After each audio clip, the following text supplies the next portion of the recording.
السلام علیکم ورحمۃ اللہ وبرکاتہ۔ قربانی کے لیے خرید شدہ جانور میں عیب پیدا ہو جائے تو پھر کیا کریں؟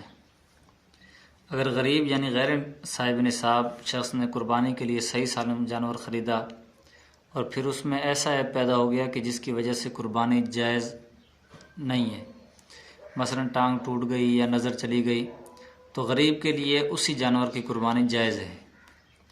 اگر مالدار یعنی صاحب نصاب شخص نے قربانی کے لیے صحیح سالم جانور خریدا اور پھر اس میں ایسا عیب پیدا ہوا جو قربانی سے مانع تھا، یعنی اس کی قربانی نہیں ہو سکتی تھی، تو مالدار کے لیے اسی جانور کو قربان کرنا یہ جائز نہیں ہے۔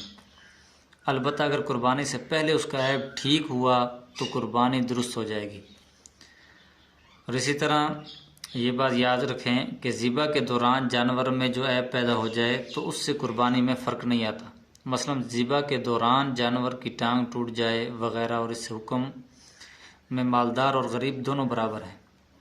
باقی اگر قربانی کرنے سے پہلے یعنی گھر میں موجود تھا یا کہیں باندھا ہوا تھا، یا اس صورت میں اگر کوئی عیب پیدا ہو جاتا ہے جس عیب سے قربانی جائز نہیں ہوتی، تو اس کے اندر جو ہے غریب امیر کا فرق ہوگا۔